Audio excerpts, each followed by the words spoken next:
किशोरावस्था वाले बच्चे आप लोगों को इतना सिरदर्द क्यों लगते हैं?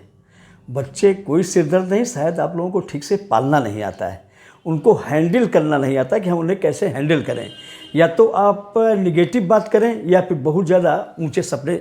देखते हैं जो उस बच्चे की क्षमता से ज़्यादा अलग होते हैं। सर आजकल के बच्चे बहुत जिद्दी हो गए, कहना नहीं मानते, ना बात सुनते हैं, सिर्फ अपने वही मन का करते हैं। देखिए, अगर हम बच्चों को बार बार हम टोकेंगे किसी बात को लेकर और निगेटिव टॉक करते हैं कि पढ़ोगे नहीं तो ऐसा हो जाएगा, घूमोगे तो वैसा हो जाएगा, कुछ नहीं बन पाओगे, तुम्हारी ज़िंदगी बर्बाद हो जाएगी, तुम्हारा कैरियर ख़राब हो जाएगा, पढ़ना ज़रूरी है, तुम अभी तक क्या कर रहे थे, बार बार उनको चेक करना। तो ये जितना ज़्यादा आप टोकेंगे बच्चा उससे इरिटेट हो सकता है। बच्चे के अंदर जब इन्फीरियरिटी कॉम्प्लेक्स डेवलप हो जाता है तो बच्चा उसका कंपल्सन इरिटेट होकर के करता है, उसको ये सब चीज़ें अच्छी नहीं लगती।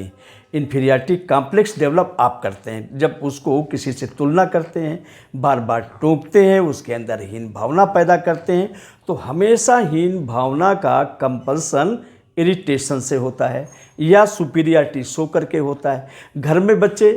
जिद्दी इसलिए आपको लगता है कि हो गए हैं कि टोकने की वजह से वो गुस्सा करते हैं तो उसका कंपल्सन करते हैं, और घर के बाहर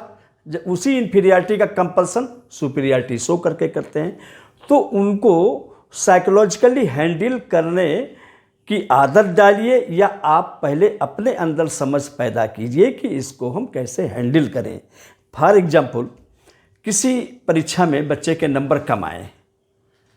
आप उसको ताना देना शुरू करेंगे या कमेंट करना शुरू करेंगे या फिर आप उसको कंपेयर करना शुरू करेंगे कि उस बच्चे के नंबर इतने अच्छे हैं, तुम्हारे नंबर इतने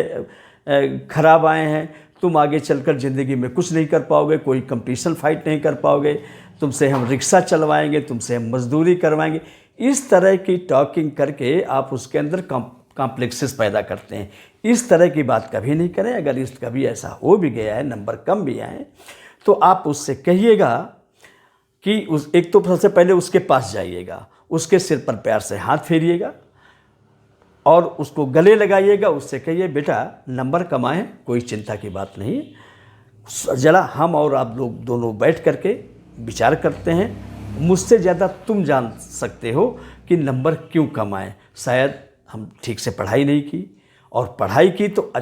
उसको एक अच्छे से नहीं किया कि हमें किस तरह से क्या करना चाहिए। शायद हम रटने की कोशिश ज़्यादा की, समझने की कोशिश कम की, या फिर पढ़ाई की, पढ़ाई के बाद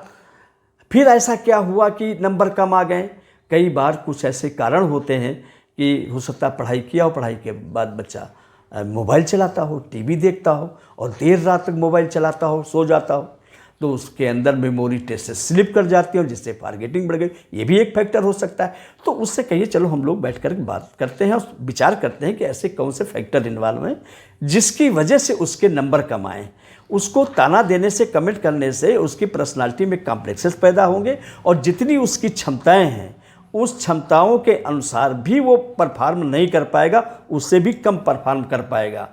और बच्चा जो कुछ ईजिली बन सकता है वो भी नहीं बन पाएगा। इसलिए उसको हैंडल करने की अपने अंदर समझ पैदा कीजिए। अगर आपको नहीं ऐसा लगता है कि हमें क्या करना चाहिए, कैसे हैंडल करना चाहिए, कैसे बच्चे को और डेवलप करना चाहिए, कैसे उसके अंदर पढ़ाई में इंटरेस्ट डेवलप करना चाहिए, कैसे उसके अंदर सोशली बोल्डनेस पैदा की जाए, जैसे कि वो घर में ज़्यादा रहता है, कम अपने दोस्तों के साथ घूमता है, सामाजिक और लोगों के बीच में नहीं बैठता है, या जवाब देने लगता है बड़ों के साथ अच्छे से बात नहीं करता सभ्य तरीके से, तो इसका मतलब सोशली बोल्डनेस उसके अंदर उसकी कमी है,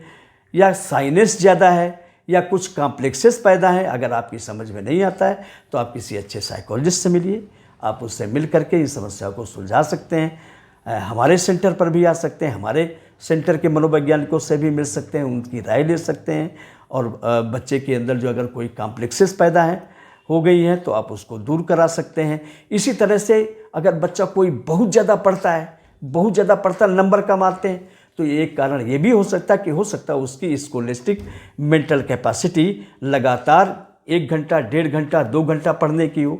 और वो पढ़ रहा है 3 घंटे, 4 घंटे बच्चा पढ़ रहा है, तो उस समय भी उसकी ग्रास्पिंग पावर में जब डाउनफॉल आ जाता है, फिर भी बच्चा पढ़ता है, तो उसका आउटपुट कमज़ोर होता है, समय ज़्यादा नष्ट होता है। तो ये भी किसी साइकोलॉजिस्ट से मिलकर उसकी स्कॉलस्टिक मेंटल कैपेसिटी दिखवा लें कि कितनी देर पढ़ना चाहिए, कितनी